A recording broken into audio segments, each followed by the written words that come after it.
뉴스타트 3부로 이어갑니다. 어제 한중 한일 정상회담이 잇따라 열린 데 이어 오늘은 한일중 정상이 한자리에 모이는 회의가 개최됩니다. 인적 교류, 경제 통상 같은 6대 중점 협력 분야를 논의할 예정인데 북한 문제에 대해 어느 정도 합의에 이를지가 주목됩니다. 김대근 기자입니다. 서울에서 이틀째를 맞는 일본과 중국 정상은 오늘 한일중 3국 정상회의에서 만납니다. 세 나라 정상들은 6대 중점 협력 분야를 논의할 것으로 예상됩니다. 인적 교류와 기후변화 대응, 경제 통상과 보건 고령화 대응, 과학기술 디지털 전환, 재난 안전 협력 등입니다. 이런 민생과 경제 분야에 더해 북한의 핵미사일 문제에 대응하기 위한 3국 간 협력 방안이 논의될지도 관심입니다. 윤 대통령이 한중 정상회담에서 북한 문제와 관련한 중국의 역할을 당부한 가운데 대통령실 고위 관계자도 충분히 논의하지 못한 안보 현안은 계속 대화를 이어가겠다고 밝힌 상황. 특히 북한의 대륙간 탄도미사일 기술을 활용한 군사 정찰위성 발사가 임박했고 다른 미사일 도발도 함께할 가능성이 있다고 밝힌 만큼 3국 정상 사이에 관련 논의가 있을지 관심입니다. 외신 보도처럼 3국 공동선언문에 한반도의 완전한 비핵화를 목표로 한다는 내용이 담길지가 핵심인데 대통령실 고위 관계자는 앞선 8차례 공동선언에서 한두 차례 빼고는 북한 문제를 기술했다며 다만 어느 정도 강도로 기술할 수 있을지는 협의해야 한다고 설명했습니다. 3국 정상은 공동 기자회견을 통해 논의 결과를 담은 공동선언문을 발표할 것으로 보입니다.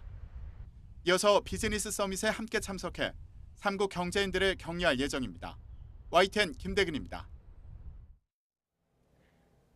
오늘 한일중 정상회의에 앞서 어제는 한중 한일 양자회담이 열렸는데요. 어제 열린 한중 양자회담에서 윤석열 대통령은 어떤 대내외 환경 속에서도 한중 양국의 소통을 지속하는 게 필요하다고 밝혔고 리창 총리는 한중 우호 관계를 계속 발전시켜 나가고 싶다고 화답했습니다.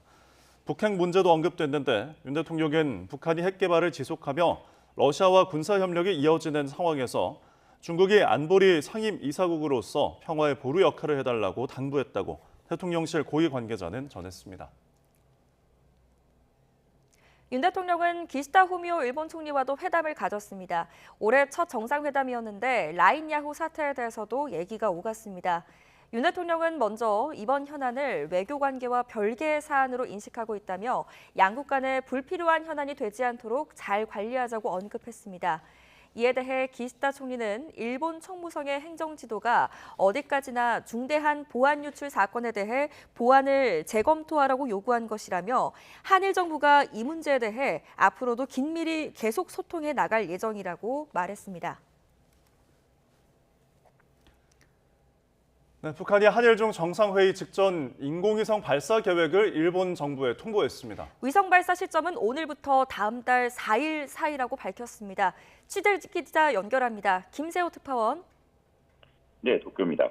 네, 북한이 갑작스럽게 통보를 했습니다. 발사 시점과 발사 방향 등 세부 정보가 나온 바 있습니까? 일본 해상보안청은 북한이 오늘 새벽 해상보안청 해양정보부의 메일을 통해 위성 발사를 통보했다고 전했습니다. 시점은 오늘 새벽 0시부터 다음 달 4일 0시 사이입니다. 예상 낙하 지점은 한반도 서쪽 2곳, 그리고 필리핀 동쪽 태평양 지역 등 모두 3곳으로 지정했다고 전했습니다. 일본 해상보안청은 이 기간 세계 해역에 항행 경보를 내리며 선박에 낙하물에 주의할 것을 당부했습니다. 기시다 후미오 일본 총리는 관계 부처에 북한의 위성 발사 통보에 정보 수집과 분석에 만전을 기할 것, 또 한국, 미국 등 관계국과 공조하고 북한의 즉각 발사를 중단하라고 요구할 것도 함께 지시했습니다. 앞서 북한은 지난해 11월 군사정찰 위성 1호기를 발사했고 올해 3개를 더 발사할 계획이라고 밝혔습니다. 오늘 북한의 통보는 한일중 정상회의 직전에 이루어져 관심을 끄는데요. 윤석열 대통령과 기시다 후미오 일본 총리, 리창 중국 국무원 총리는 오늘 서울에서 제19차 한일중 정상회의를 열고 3국 협력 방안을 모색할 예정입니다. 북한의 통보에 대해 한미일 당국자들은 전화협의를 통해 탄도미사일 기술을 이용한 발사체 발사는 유엔 결의 위반에 해당하므로 북한의 발사 계획 중단을 촉구할 것이라고 확인했습니다. 이후 오늘 정상회의 결과물이나 각 정상의 메시지에서 추가로 어떤 방안이 나올지 주목됩니다. 지금까지 도쿄에서 전해드렸습니다. 더불어민주당이 윤석열 대통령이 거부권을 행사한 해병대원 특검법을 21대 국회안에 반드시 통과시켜야 한다며 여당의 동참을 압박했습니다. 국민의힘은 민주당에 속내된 결국 이재명 대표 방탄이라면서 여당 내 이탈표는 그리 많지 않을 거라고 일축했습니다. 라힌 기자입니다. 더불어민주당은 범야권 장외 집회에 이어 휴일 기자간담회를 열어 해병대원 특검법의 당위성을 강조하는 여론전을 이어갔습니다. 여권이 내세운 특검 거부 논리는 모두 허위라며 오히려 윤석열 대통령의 거부권 행사에 위헌 소지가 있다고 주장했습니다. 대통령의 사적인 이해와 충돌한다는 이유로 거부권을 행사하는 것은 헌법상 용인되기 어렵다고 합니다. 국회가 강력히 막아내도록 하겠습니다. 대통령의 경로가 수사 방향을 바꿨다면 그 경로는 죄라며 여당에서도 특검법에 찬성표를 던질 의원이 더 나올 거라고 전망했습니다. 개인적으로 제가 7명 정도를 접촉하겠다고 말씀드렸어요. 7분 중에 6분을 제가 만났습니다. 6분 중에 절반 정도가 심각하게 고민을 해보겠다.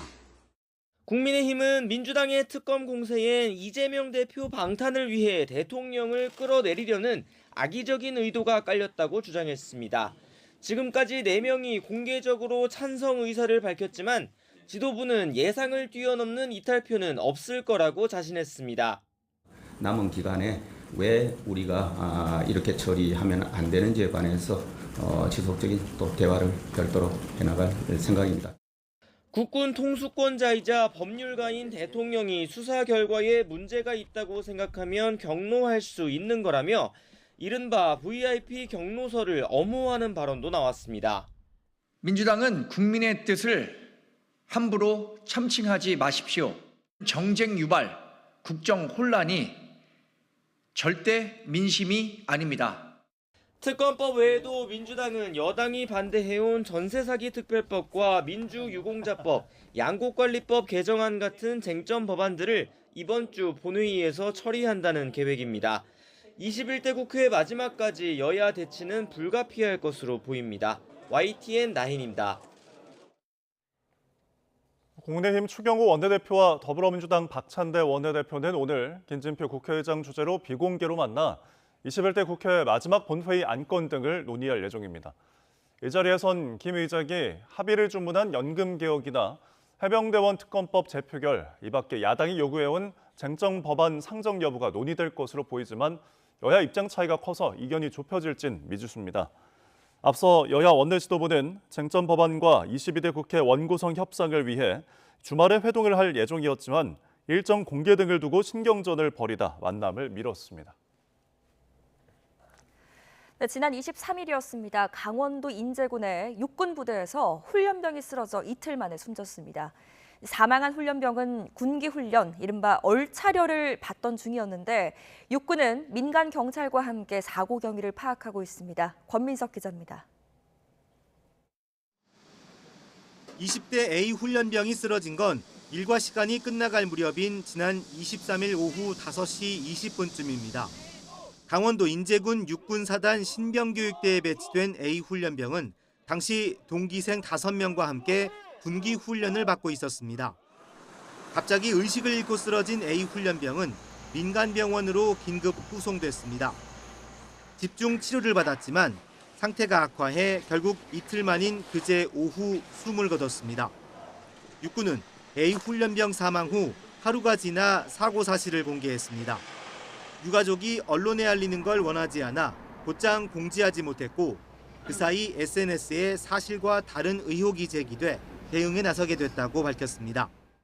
과거 얼차려로 불린 군기 훈련은 지휘관이 군기 확립을 위해 체력 단련 등을 시킬 수 있도록 현행법에 규정돼 있습니다.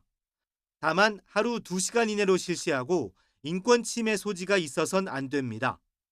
육군은 경찰과 함께 A 훈련병이 군기 훈련을 받게 된 경위와 훈련 강도, 사고 발생 후 초동 대치가 제대로 이루어졌는지 조사하고 있습니다.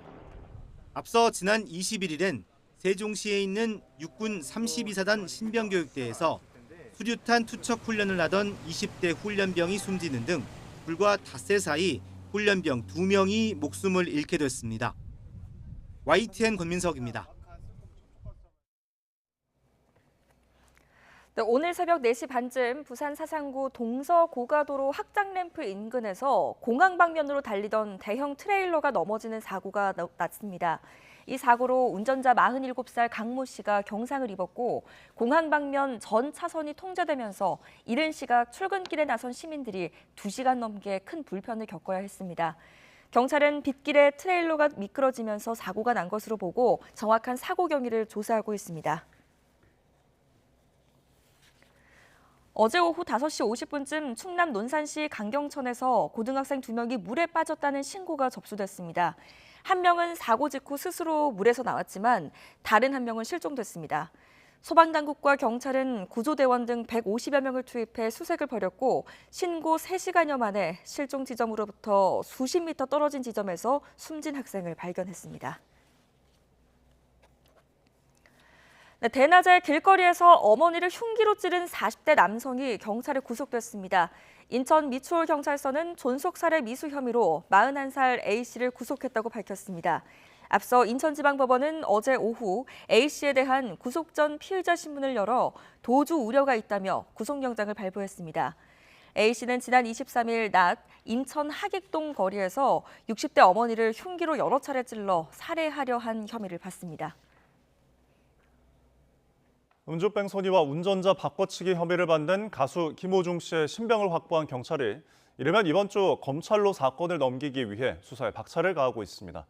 경찰은 사고 당시 김 씨의 혈중 알코올 농도 등 직접적 음주 수치가 존재하지 않는 만큼 마신 술의 종류와 체중 등을 계산해서 시간 경과에 따른 혈중 알코올 농도를 유추하는 위드마크 등을 활용한 음주운전 혐의 적용에 수사력을 모으고 있습니다. 이와 함께 압수한 김 씨의 휴대전화를 분석해서 운전자 바꿔치기 등 사고 은폐 과정에 김 씨가 얼마나 관여했는지 살피고 이를 바탕으로 범인 도피교사 혐의 적용 여부도 중점적으로 들여다본다는 계획입니다. 네, 10대들이 편의점에서 전자담배를 훔쳐 달아났다는 제보가 들어왔습니다. 경찰도 수사에 착수를 했는데요. 청소년들이 서로 역할을 나눠 합동작전을 펼치는 듯한 절도 행각은 전국에서 반복되고 있습니다. 윤웅선 기자입니다. 10대 초반으로 보이는 여학생 2명이 이야기를 주고받더니 편의점 안으로 들어갑니다. 한 학생이 물건을 찾아달라며 사장을 부르고 자리를 비운 사이 또 다른 학생은 일회용 전자담배를 낚아채 가방 안에 넣습니다. 뒤늦게 전자담배 재고가 부족한 걸 확인한 사장 A씨는 CCTV를 돌려보다가 학생들의 이 같은 은밀한 합동작전을 발견했습니다. 나 찾으니까 없더라고요. 근데 아이들이 없는 거 알고 부른 것 같아요. 나 좀 아무래도 배신감도 있고 충격적인 게 아직 어린 아이들이. 계산대 뒤편에 진열되는 일반 담배와 달리 전자담배는 이렇게 손에 닿기 쉬운 곳에 있다는 점을 노려 범행을 저지른 겁니다. 지난해에도 전국에서 비슷한 범행이 반복됐습니다. 경북 구미와 충남 천안에서 10대들이 라면을 일부러 쏟고 치워달라며 주인을 부른 뒤 전자담배를 훔쳐 달아난 겁니다. 다칠까 염려되어서 순수한 마음에 저는 치우러 나갔었는데 학생들이 그렇게 절도 범죄를 저지를 거라고는 저는 전혀 생각지도 못했습니다. 전문가들은 촉법소년이라 형사처벌은 피할지라도 둘 이상이 함께 계획적으로 물건을 훔치는 특수절도의 경우 엄한 처분을 받을 수 있다고 경고합니다. 특수절도는 사실 벌금형도 없고 최하가 1년 이상이거든요. 그래서 굉장히 중한 범죄이기 때문에 초범일지라도 소년 재판으로 넘기는 비율이 많고 보호처분의 수위도 단순 절도보다는 더 높아질 수가 있습니다. 경찰은 CCTV와 카드 결제 내역 등을 토대로 학생들의 신원을 파악하고 있습니다. YTN 윤웅성입니다.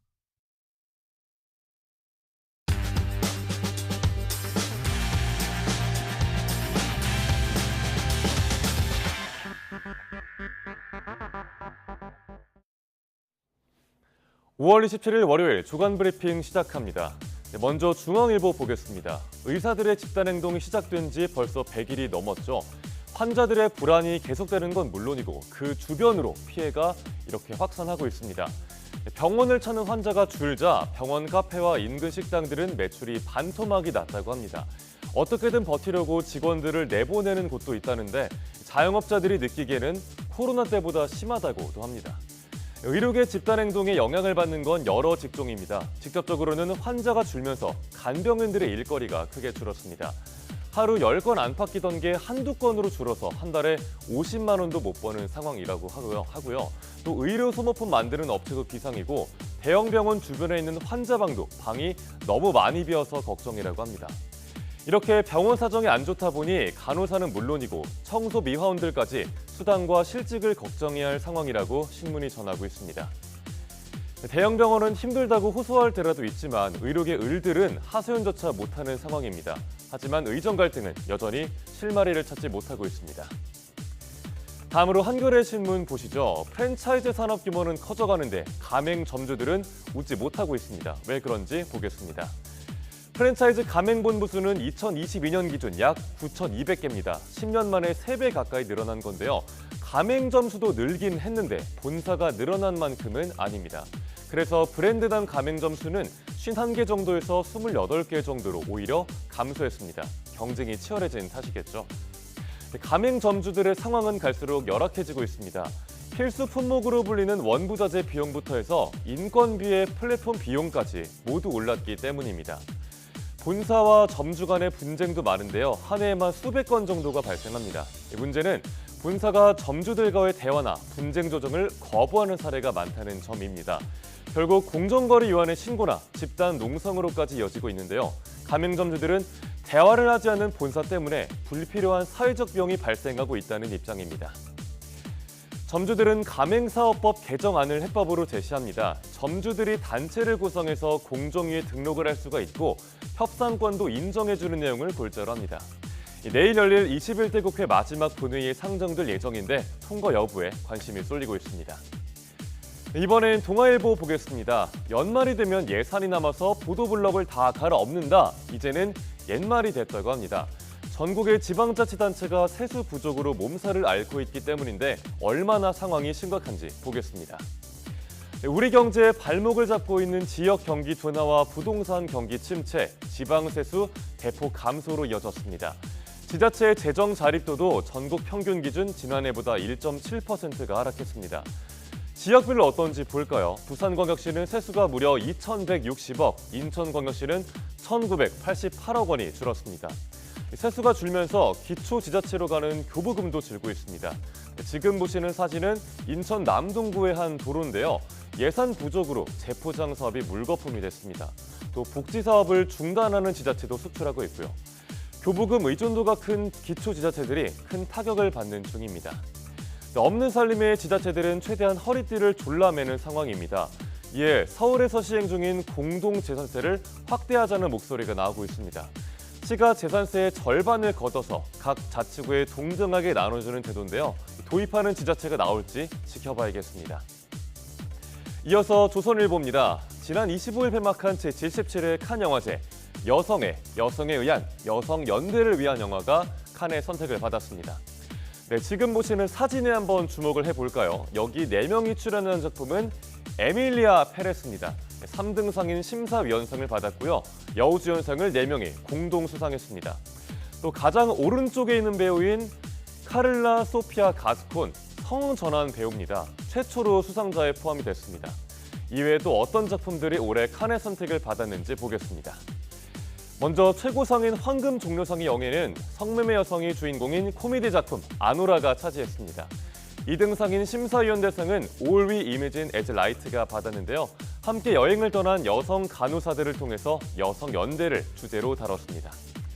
이외에 여성과 자유주의를 강조한 더 시드 오브 더 세이크리드가 특별 각본상, 여배우에 대한 대중의 잔인한 시선을 꼬집은 더 서브스턴스가 각본상을 받았습니다. 네, 마지막으로 한국일보 보시죠. 지난 주말 서울 상암동 지난 분 계신가요? 서울 월드컵 경기장 인근이 온통 하늘색으로 물들었습니다. 가수 이민영 씨의 콘서트가 지난 주말에 열렸는데 트로트 공연의 패러다임을 바꿨다는 얘기도 나옵니다. 이틀 동안 몰린 관객만 무려 10만여 명, 미국과 캐나다에서 비행기를 타고 온 관객들도 있었고요. 관객 연령층도 20대에서 70대까지 매우 다양했습니다. 서울 월드컵 경기장, 가수들이라면 누구나 한 번쯤은 서보고 싶은 꿈의 무대죠. 이전까지 이곳에서 단독 공연을 한 솔로 가수는 딱 3명, 문화 대통령 서태지, 월드스타 싸이, 그리고 빅뱅 리더 지드래곤뿐이었습니다. 여기에 이명웅이 트로트 가수로는 최초로 이름을 올렸습니다. 이명웅 씨는 무대에 서 있으면서 울컥했다, 또 꿈이 이뤄졌다고 감격스러워했습니다. 울컥한 이명웅 씨, 지난해 한 해에만 무려 235억 원을 벌어들였다고 합니다. 5월 27일 아침 신문 살펴봤습니다. 지금까지 주간 브리핑이었습니다.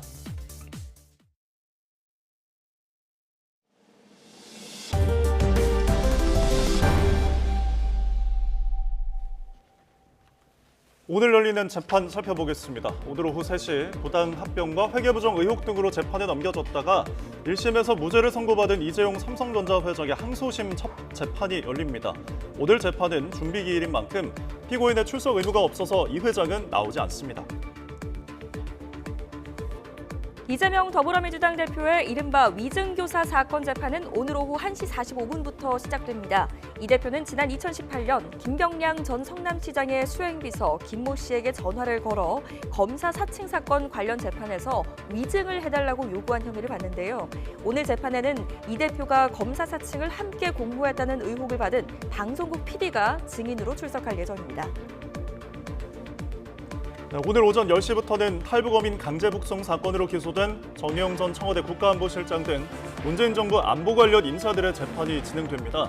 이들은 지난 2019년 11월 동묘 선원 16명을 살해한 것으로 지목된 탈북어민 2명이 귀순 의사를 밝혔는데도 강제로 북한에 돌려보내도록 공무원들에게 의무 없는 일을 시킨 혐의를 받습니다. 골관절염 치료제 인보사 K주의 성분 조작 의혹에 관여한 혐의 등을 받는 이용렬 코오롱그룹 명예회장의 재판은 오늘 오전 10시에 시작합니다.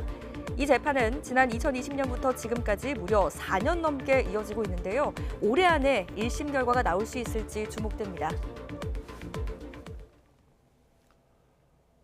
올해 처음으로 비브리오 폐혈증 환자가 사망한 사건이 발생했습니다. 주로 신선하지 않은 어패류를 날로 먹었을 때 많이 걸리는데 간질환 등 기저질환이 있는 경우 급작스럽게 숨질 수도 있다고 합니다. 김지영 기자의 보도입니다.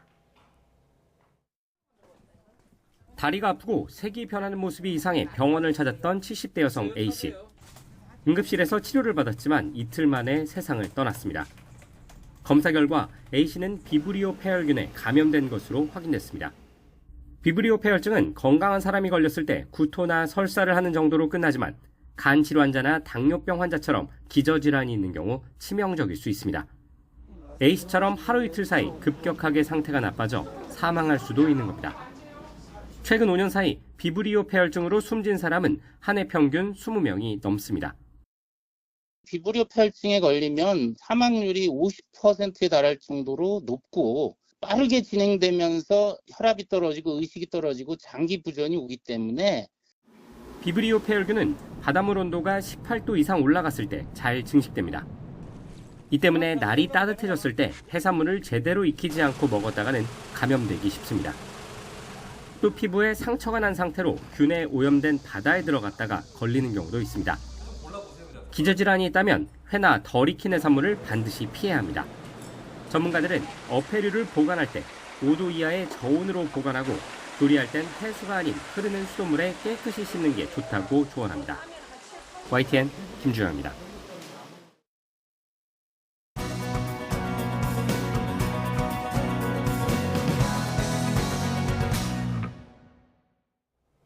최신 경제 소식을 빠르고 친절하게 전달해 드립니다. 스타트 경제, 오늘은 유혜미 한양대학교 경제금융대학 교수와 함께하겠습니다. 어서 오십시오. 네, 어서 오십시오.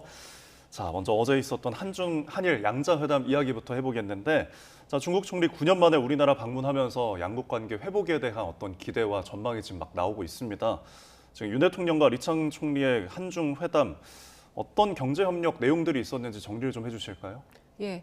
어저께 한중 회담을 통해서 여러 가지 경제 협력 방안에 대해서 합의를 이룬 바가 있습니다. 예. 그래서 몇 가지를 좀 소개해드리면 일단 한중 외교 안보 대화를 신설을 하기로 했는데요. 이것은 양국의 외교부와 국방부의 이제 고위급 관료들이 참여를 하는 2+2 이제 대화 협의체인데요. 이걸 통해서 이제 외교안보 분야의 협력을 강화하기로 했고요. 그다음에 한중 FTA가 지금 상품 교육 부분에서 지금 진행이 되고 있는데 이걸 2단계로 재개를 하면서 2단계 협상을 재개하면서 서비스 분야로 특히 뭐 문화라든지 관광이라든지 법률과 같은 서비스 분야를 이제 확대할 그런 계획을 발표를 했고요. 그다음에 한중 투자협력위원회라는 것은 13년 만에 이제 재개를 하기로 했는데 이것은 산업부와 이제 중국 상무부 간의 협의체인데요. 이 장관급 협의체인데 이게 13년 동안 중단이 됐다가 이번에 이제 재개되는 것이 또 반가운 소식입니다. 여기에 한중 수출 통제 대화체라는 것도 출범을 해서 이제 공급망 분야에 있어서의 좀 협력을 강화하고 안정화하는 부분에서 이제 협력을 강화하기로 한 것이 좀 주목할 만한 부분이라고 볼 수가 있겠습니다. 네, 말씀해주신 것처럼 기대가 되는데 중국과의 관계를 생각하면 사실 이 문제를 생각하지 않을 수 없습니다. 미중 패권 경쟁의 영향으로 그 사이에서 어려움을 겪었던 적도 있었는데 미 대선을 앞두고 관세 경쟁도 또 심각해지고 있는 것 같습니다. 그 사이에서 우리에게 경제적인 여파가 없을까요? 당연히 여파가 있을 것으로 보는데요. 지금 미국에서 8월부터 여러 가지 이제 중국산 수입품에 대해서 관세를 올리기로 지금 결정을 한 상황입니다. 그래서 전기차라든지 전기차 배터리, 그다음에 배터리 부품, 또 여기에다가 뭐 철강 제품에도 이제 수입 관세를 이제 올리기로 했고 내년부터는 이제 중국산 반도체에 대해서도 그 관세를 높이기로 했는데 아무래도 우리나라에서 지금 미국에 공장을 지어서 뭐 반도체 관련 제품이라든지 전기차 생산하는 경우가 많은데 여기에 중국산 부품이나 이런 철강 같은 것들이 이제 사용이 된다면 이런 부분들이 수입 관세가 인상되면서 가격이 올라가면 우리나라 제품의 완제품의 가격 경쟁력에도 당연히 이제 좀 차질이 빚어질 수가 있기 때문에 그런 부분도 우려가 되고요. 또 우리나라도 대미 무역 흑자가 상당히 많은 나라인데 이런 중국에 대한 제재가 이제 우리나라에까지 좀 번져서 대미 이제 무역 흑자가 많은 우리나라에도 뭐 관세라든지 이런 조치가 취해질 수도 있기 때문에 좀 선제적인 대응이 필요한 상황이라고 볼 수가 있겠습니다. 예, 그렇습니다. 그리고 리창 총리가 이재용 삼성전자 회장과 별도로 이제 40분 동안 면담을 했더라고요. 이게 지금 국내 기업 중에 유일하게 삼성전자를 만났는데 이렇게 면담한 이유 무엇이라고 보십니까? 일단 이제 반도체는 미래 산업의 먹거리로 여러 각국이 지금 반도체를 둘러싸고 경쟁이 격화되고 있는 상황인데요. 중국도 국가 차원에서 이제 반도체 산업을 굉장히 열심히 지원을 하고 있는 상황입니다. 그런데 이 미중 패권과 이제 관련해서 미국 측에서 중국의 이제 반도체 산업이 성장하는 것을 좀 억제하기 위한 여러 가지 정책을 사용하고 있거든요. 예를 들어서 중국의 반도체라든지 아니면 반도체 장비를 이제 수출하는 것을 좀 억제하는 그런 조치들을 취하고 있는데 중국 측에서는 따라서 한국의 대표적인 반도체 업체인 삼성전자와 어떤 방향이든 좀 협력을 강화할 수 있지 않을까 하는 여러 가지 방향을 모색하기 위해서 삼성전자 이재용 회장을 만난 것으로 보고 있습니다. 다음으로는 한일 양자회담도 살펴보겠습니다. 내년이 한일 국교 정상화 60주년인데 이걸 앞두고 양국 간의 협력을 강화하는 데 뜻을 모았습니다. 이 사이에서는 어떤 경제적 협력 방안들이 나왔나요? 예, 크게 한 3가지 정도를 이제 둘 수가 있겠는데요. 첫 번째는 수소 협력 대화를 이제 출범을 하게 됐습니다. 그래서 수소 부분에서 뭔가 표준화라든지 규격 이런 부분에 있어서 좀 양국 간의 협력을 강화하자는 내용이 이제 담겨 있고요. 그리고 두 번째는 한일 자원 협력 대화를 신설을 했는데 아무래도 한국과 일본 둘 다 이 세계 뭐 반도체라든지 아니면 여러 가지 첨단 산업을 둘러싸고 공급망에 있어서 안정적인 그런 망을 구축하는 것이 굉장히 중요한데 특히 자원 부분에서 광물의 무기화가 여러 가지로 이제 진전되는 그런 국제 정세도 있기 때문에 자원 부분에서도 좀 협력을 강화하고 공급망을 안정화하자는 그런 의미에서 이 대화를 신설을 했고요. 그다음에 한일 미래 파트너십 재단은 이미 이제 작년에 출범을 했는데 각국에서 이제 상당한 규모로 출자가 이루어졌는데 이번에 일본에서 또 추가 출자를 했습니다. 그래서 이런 추가 출자를 바탕으로 해서 한미 미래 청년 세대 간의 교류와 협력을 강화하자는 그런 취지로 이런 재단의 활동을 좀 더 확대할 것으로 이제 예상이 되고 있습니다. 네. 그리고 이제 한일 정상이 만나면서 라인야후 사태에 대한 이제 언급이 있지 않겠느냐 하는 관심이 있었는데 또 각 정상들이 이 행정지도와 관련해서 직접 발언을 했더라고요. 어떤 이야기가 나왔나요? 예, 윤석열 대통령이 먼저 이제 언급을 했습니다. 라인야후 예. 사태에 대해서 네이버가 이제 그런 지분을 정리를 해야 되는지 이런 부분에 대해서 일단 언급을 했고요. 그래서 네. 지분 매각을 요구하는 것은 아닌 것으로 이해하고 있다고 이제 윤석열 대통령이 일단 언급을 했거든요. 여기에 대해서 이제 기시다 후미오 총리는 행정지도는 어디까지나 이제 그 개인 정보가 유출된 예. 그 보안 그 유출 사태에 대해서 보안 체계를 거버넌스를 강화하라는 의미라고 좀 약간 원론적인 답변을 했습니다. 따라서 이런 이제 정부 측의 지원을 바탕으로 해서 네이버 측에서도 그 지분을 뭐 강제적으로 매각하려는 그런 압박에 대해서는 조금 덜 이제 우려를 할 필요가 있는 상황으로 조금 더 상황이 진전될 수 있다고 보고 있습니다. 알겠습니다. 한일, 한중 양자회담 내용 살펴봤습니다. 아무쪼록 우리 국민들이 좀 체감할 수 있는 실질적인 경제 성과로 이어졌으면 좋겠습니다. 오늘은 4년 5개월 만에 한일중 정상회담이 열리는 날이잖아요. 3국이 모여서 어떤 경제적인 협력 방안들을 좀 내놓게 될까요? 이 3국이 모여서 이제 여러 가지 경제 통상 분야의 협력을 강화할 것으로 이제 생각이 되고 있습니다. 그래서 일단은 한중일, 한일중 이 3국이 이제 FTA, 즉 자유무역 협정 체결을 위한 그런 논의를 좀 더 진전시키고 가속화하는 것이 이제 좀 전망이 되고요. 네. 그다음에 이제 3국의 정상이라든지 장관이 좀 정기적으로 회의를 통해서 대화를 할 수 있는 그런 채널을 이제 좀 개최하는 것이 어떻겠느냐 하는 것에 대해서도 얘기를 나눌 것으로 보이고요. 그다음에 한중일 3국 간의 이제 무역 규모를 점점 확대하자. 그래서 현재보다도 훨씬 더 이제 큰 규모로 약 1조 달러까지 이제 몇 수년 안에 늘린다는 그런 계획도 아무래도 이제 논의를 하고 발표를 할 것으로 기대가 되는데요. 이 3국이 아무래도 뭐 남북 관계라든지 이런 여러 가지 이제 외교 안보 관련해서도 사안이 있지만 이런 부분은 좀 예민한 측면이 있어서 이런 부분에서도 어떤 진전이 이루어질지에 대해서는 좀 관심을 갖고 지켜볼 필요가 있다고 보고 있습니다. 예, 알겠습니다. 오늘 뭐 공동 선언과 공동 기자회견도 마련되어 있는 만큼 저희가 내용 나중에 짚어보도록 하겠고요. 자, 지금 뉴욕 증시 관련해서 이야기를 나눠보겠는데 엔비디아가 지금 실적이 워낙 좋아서 계속 상승세를 가고 있잖아요. AI주가 지금 굉장히 대장주가 되고 있는데 엔비디아 시총이 지금 시총 1위가 마이크로소프트인데 3위에서 1위를 도약할 수 있다라는 전망까지 나오고 있거든요. AI주의 이 강세 앞으로도 계속 될까요? AI주 강세가 앞으로 상당 기간 지속될 것으로 보고 있습니다. 예. 이제 엔비디아가 내년에는 이제 시총 1위인 마이크로소프트를 뛰어넘을 수도 있다는 그런 전망도 나오고 있는 상황인데요. 네. 지난주에 엔비디아가 1분기 실적을 발표했는데 실적도 무척 좋아서 모든 이제 기대를 좀 뛰어넘은 데다가 앞으로 전망도 더 좋은 것으로 보이고요. 예. 여기에 이제 주주 정책까지 좀 친화적인 정책을 발표해서 액면 분할을 발표를 했는데 그렇다 하면 이제 한 주당 가격이 좀 이제 작아지면서 더 많은 사람들이 거래를 할 수 있게 되기 때문에 이런 부분 때문에 또 엔비디아 주가가 더 오를 수 있다는 이제 관측도 나오고 있는 상황입니다. 예. 아무래도 AI에 대해서 전 세계적으로 관심도 많고 이것을 활용해서 기업들이 생산성이라든지 효율성을 높이는 데 어떻게 활용할지를 상당히 이제 몰두해서 보고 있고 그것과 관련해서 투자를 확대하고 있는 상황이기 때문에 당분간은 그런 AI라든지 반도체와 관련된 그 기업들의 실적과 그다음에 기대와 관련해서 주가 흐름은 상당히 좋을 것으로 생각이 됩니다. 네. 예. 이렇게 천비디아가 날아오르자 HBM 파트너로 알려진 SK하이닉스도 20만 닉스로 올라서기도 했는데 유독 이 사이에서 삼성전자만 7만 전자에 머무르고 있는 모습입니다. 왜 그럴까요?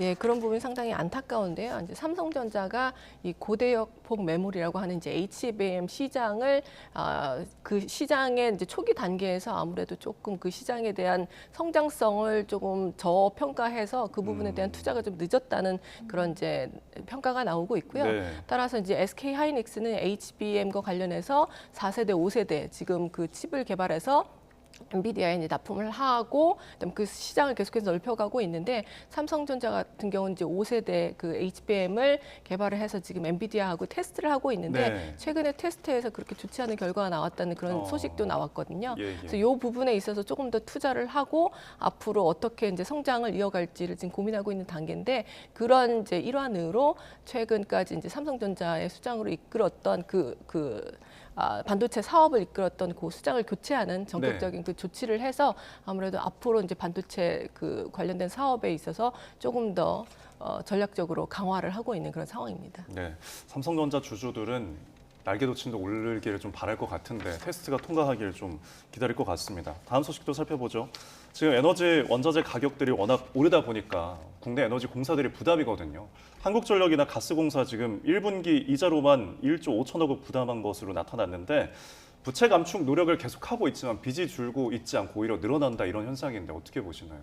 예, 상당히 그 빚을 줄이기가 쉽지가 않습니다. 예. 여러 가지 비핵심 부동산을 판매를 하고 매각을 하고 그다음에 직원들 명예퇴직이라든지 여러 가지 조치를 통해서 지금 구조조정을 하고 있긴 하지만 근본적으로 사실 원가보다 낮은 가격의 전기라든지 가스를 공급했기 때문에 누적된 적자가 굉장히 많은 거거든요.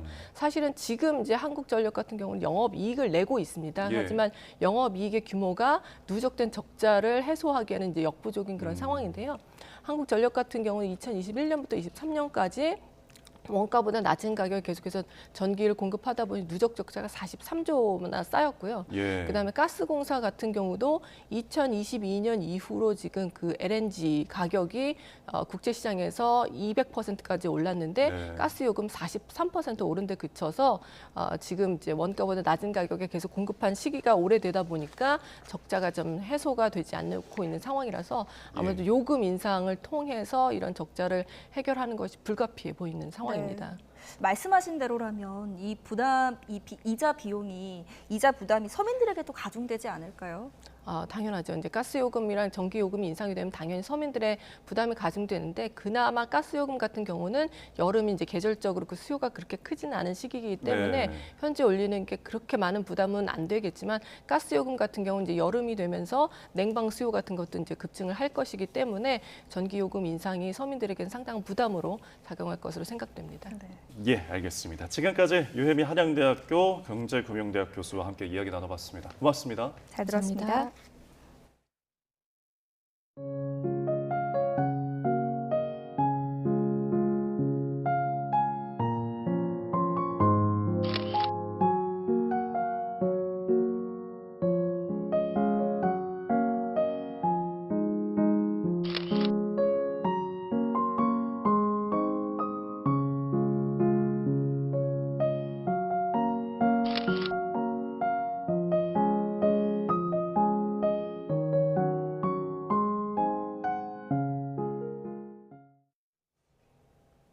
미국 중남부에 폭풍우와 토네이도 등 악천후가 잇따르면서 최소 15명이 숨졌습니다. 또 수십만 가구의 정전이 발생하는 등 물적 피해도 컸습니다. 김지영 기자입니다.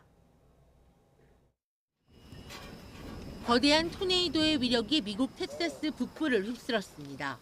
대형 트랙터와 트레일러가 맥없이 넘어지고 뒤집히면서 고속도로 통행이 마비됐습니다. And we got a phone call that we had family that was here. And so I got here as fast as I could, and by the time I got here, they had already been taken off. They had some friends come pick them up. 텍사스주 쿡 카운티에선 이동식 주택단지가 있는 지역을 토네이도가 관통하면서 어린이 2명을 포함해 희생자가 다수 나왔습니다. The little girl was on the side, and her dad was screaming in pain, and he was like, "Help me, like take me to the hospital." So. 오클라호마와 아칸소 등에서도 강력한 폭풍우와 토네이도로 인명피해가 속출했습니다. 주택은 물론 변전소가 파손돼 수십만 가구의 대규모 정전도 발생했습니다. 미국 폭풍예측센터는 토네이도 주의보와 함께 뇌우 경보도 발령했습니다. 특히 골프공 크기만한 우박도 동반될 수 있다고 경고했습니다. 천둥과 번개 위험에 인디애나폴리스에서는 유명 자동차 경주인 인디 500도 연기됐습니다. 앞서 지난 22일에도 미국 아이오와주에서 시간당 풍속이 최대 265km에 육박하는 강력한 토네이도가 발생해 피해가 컸습니다. 점점 심각해지는 기후변화 속에 토네이도 발생이 최근 더 잦아지고 있다는 게 미국 언론들의 분석입니다. YTN 김지영입니다. 현지 시간 25일 밤 인도 델리에 있는 영유아 병원에서 불이 나면서 신생아 7명이 숨졌다고 AP 등 외신들이 보도했습니다. 소방당국은 병원에서 신생아 12명을 구조해 다른 병원으로 옮겼지만 이 가운데 7명이 숨졌습니다. 델리 소방서장은 병원에서 보관 중이던 산소통이 폭발하면서 불이 너무 빨리 퍼졌다고 설명했습니다. 카타르 도하에서 아일랜드 더블린으로 향하던 카타르 항공 여객기가 비행 중 난기류에 휘말려 탑승자 12명이 다쳤습니다. 더블린 공항은 현지 시간 26일 오후 SNS 공식 계정을 통해 카타르 항공 QR017편 여객기로부터 튀르키예 상공에서 난기류를 만나 승객 6명과 승무원 6명이 다쳤다는 보고를 받았다고 밝혔습니다. 공항 측은 오후 1시쯤 여객기가 예정대로 더블린에 안전하게 착륙했다면서 착륙 직후 응급 서비스가 지원됐다고 전했습니다. 네, 밤사이 비가 모두 그치고 오늘은 점차 맑은 날씨를 되찾겠습니다. 하지만 비구름 뒤를 따라서 찬 공기가 유입되며 어제보다 기온이 내려가겠다고 하는데요. 자세한 날씨 알아보겠습니다. 심미림 캐스터. 네, 상암동 야외 스튜디오에 나와 있습니다. 네, 비는 그쳤지만 날씨가 서늘해졌다고요? 네, 비구름 뒤를 따라서 찬 공기가 유입되고 있습니다. 현재 서울 기온은 14.5도로 어제 같은 시각보다 4도나 낮게 출발하고 있고요. 한낮에는 서울 기온이 23도 선에 머무는 등 예년 기온을 밑돌면서 종일 선선하겠습니다. 봄에서 여름으로 가는 환절기인 만큼 기온 변화가 무척 심하니까요. 옷차림에 각별히 주의하셔야겠습니다. 자세한 지역별 기온부터 살펴보도록 하겠습니다. 현재 서울 기온은 14.5도, 대전은 16.4도로 어제 아침보다 낮게 출발하고 있습니다. 한낮에도 찬바람이 불며 예년 기온을 다소 밑돌겠는데요. 오늘 서울 낮 기온은 23도, 광주 24도, 대구는 26도로 예상되고 있습니다. 네, 오늘 하늘 표정도 궁금한데요. 네, 휴일인 어제는 전국이 대체로 흐린 가운데 곳곳에 요란한 비가 내렸는데요. 비는 밤사이 대부분 잦아들었고요. 오늘은 보시는 것처럼 맑은 하늘이 드러나겠습니다. 하지만 전국적으로 바람이 강하게 불고 있어서 각별한 주의가 필요하겠는데요. 오늘 전국 대부분 지역에서 초속 15m 안팎의 강한 바람이 불겠습니다. 시설물 관리와 안전사고에 각별히 주의하셔야겠습니다. 낮 동안에는 맑은 하늘에 강한 볕이 내리쬐며 자외선 지수도 높게 치솟겠는데요. 자외선 차단제를 꼼꼼히 덧발라 주셔야겠습니다. 남은 한 주간 뚜렷한 비 소식은 없겠습니다. 다만 찬 공기의 영향으로 모레까지는 아침 저녁으로 쌀쌀한 곳이 많겠고요. 한낮에는 기온이 크게 오르면서 다시 초여름 날씨가 찾아오겠습니다. 당분간 일교차도 10도 안팎으로 크게 벌어지겠습니다. 감기 등 환절기 질환에 걸리지 않도록 건강관리 잘해주셔야겠습니다. 지금까지 YTN 신미림입니다. 이상으로 뉴스타트를 마칩니다. 활기찬 아침 보내십시오. 시청해주셔서 고맙습니다.